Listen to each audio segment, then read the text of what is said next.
하나님은 인자하시다라고 하는 나라는, 다시 하나님을 여러분들이 믿는다고 신앙생활 10년, 20년, 30년 해왔는데 하나님의 인자한 그 하나님이 경험되기를 주님의 이름으로 축복합니다. 만약에 하나님이 인자하시다라고 하는 것을 여러분들이 경험할 수만 있다면 여러분 절망이, 어두움이, 고통이, 고난이, 다민주비, 재난이, 담과 이제 쑥과 탐주비 저와 여러분을 사로잡을지라도 여러분들은 분명히 희망의 사람이 될 줄로 믿습니다. 하나님은 인자하시다라고 하는 인자의 뜻은 보통 영어 성경에는 love 이렇게 되어 있지만 원문은 헤세드 이런 단어로 쓰여져 있어요. 한번 따라서 볼까요? 헤세드. 다시 한번 헤세드.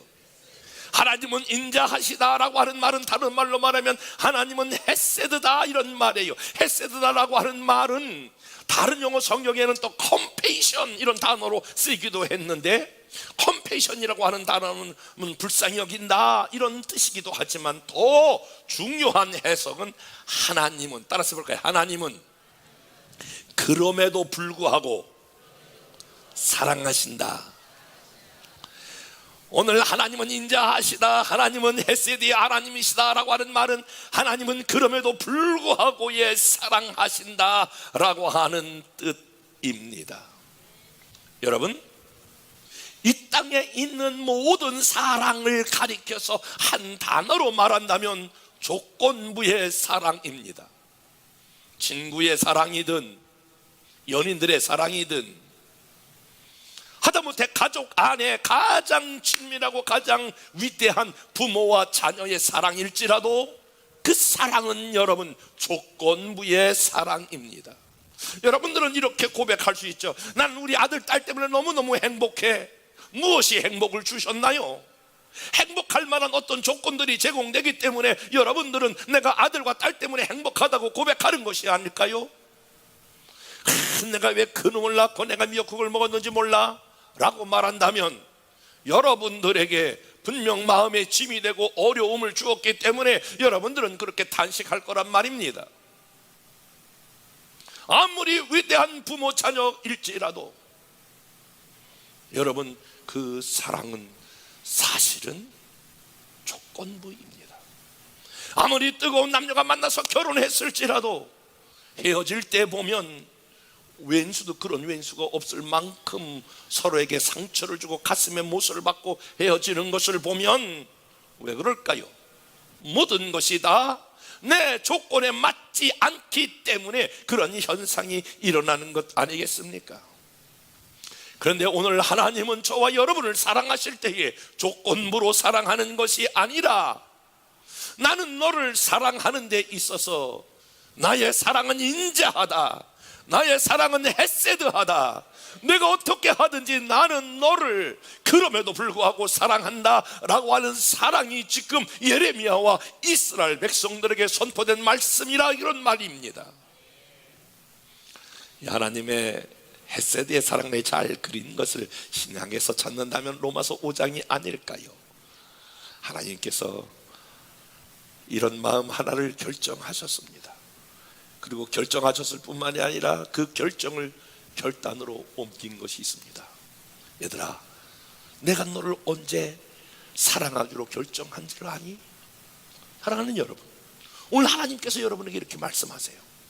사랑하는 아들과 사랑하는 딸아, 내가 너를 언제 사랑하기로 결정한 줄 아니? 내가 내 앞에 나와 예배하고 헌신하고 봉사하고 뭐 여러 가지 재정을 드리고 네가 그럴 때 내가 이 아들과 이 딸을 사랑해야 되겠구나, 그렇게 사랑한 게 아니라고 로마서 5장은 반복하여 강력하게 말씀하고 있지 않습니까? 내가 너를 사랑할 때는 내가 연약할 때에, 이 단어를 정확하게 번역하면 내가 무력할 때에, 그러니까 무기력하는 거예요. 남편이 무기력한 거예요. 가정을 먹여 살 만한 그런 힘이 없어요. 아내가 무기력한 거예요. 가정을 돌볼 만한, 할 만한 그런 힘이 없을 때예요. 부모가 무기력한 거예요. 자녀에게 아무런 도움을 줄 수 없을 그때가 있지 않습니까? 자녀가 무기력한 거예요. 부모에게 조금이라도 효도할 만한 그런 기력이 없을 그때. 하나님이 우리를 사랑할 때가 언제냐면은 내가 연약할 때, 내가 나한테 아무것도 할 수 없는 무기력할 때에 나는 마음으로 결정했어. 나는 너를 사랑하기로 결정했어. 그런데 내가 이 사랑을 내가 변치 않기로 결정했어.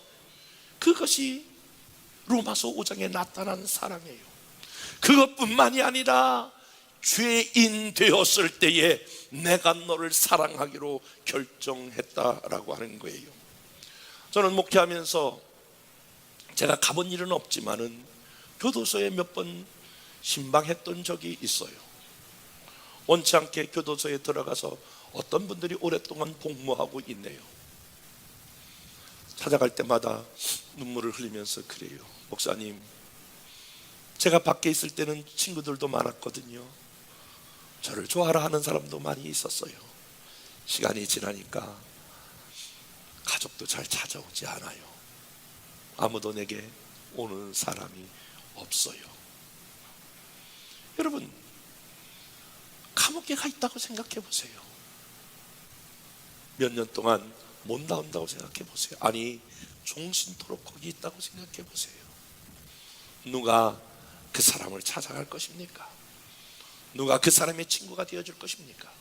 성경은 이렇게 말하고 있어요. 내가 죄인 되었을 때에, 내가 죄책으로 힘들어질 때에, 어려워질 때에 나는 너를 사랑하기로 결정하고 그 사랑을 보였다라고 성경은 우리에게 말해주고 있거든요. 더 나아가서 우리 하나님이 우리를 사랑하기로 결정했을 때는 내가 나와 원수 되었을 때에, 여러분, 좋았던 사이가 멀어졌던 그런 경험을 해본 적이 있나요?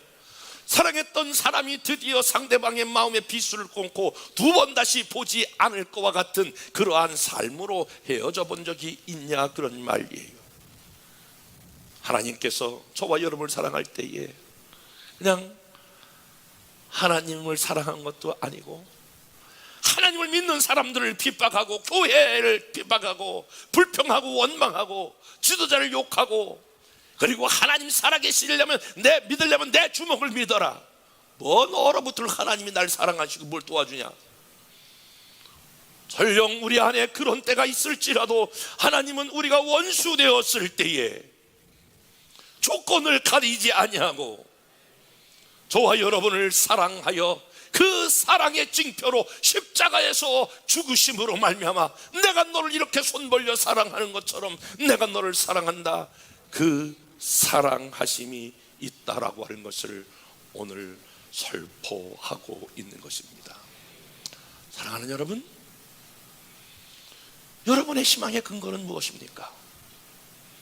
지금 하던 사업이 계속 잘 될 거라고 여러분은 보장할 수 있는 것 무엇으로 여러분 장담할 수 있겠습니까? 우리는 IMF를 지나고 코로나19를 통해서 그 어떤 것도 안전하지 않다라고 하는 것을 우리는 우리의 삶으로 경험하고 있지 않습니까? 아주 대단히 죄송합니다만 우리 중에 오늘 확진자가 한 명 있다.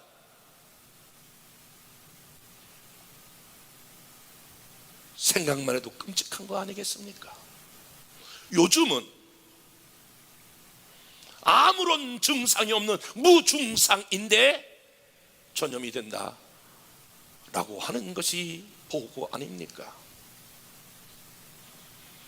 여러분은 과연 무엇을 믿고 있는 것입니까? 여러분의 희망의 근거는 어디에 두고 있는 것입니까? 오늘 모든 하루아침에 초토화가 돼서 다 바벨론으로 끌려가고 있는 이 이스라엘 백성들 향하여 하나님은 너희들에게 희망이 있다. 어떤 경우도 너 하나님의 인자하심이 너에게 있다.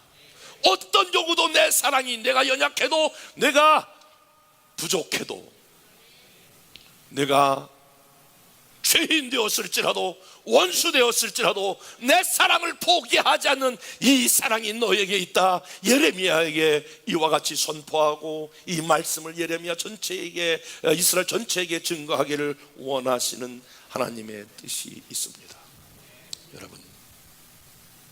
여러분이 어떻게 하든지 상관없이 하나님은 여전히 여러분을 사랑하십니다. 하나님은 여전히 여러분들을 포기하지 않고 계십니다. 하나님 사랑이 절대로 약화되지 않습니다.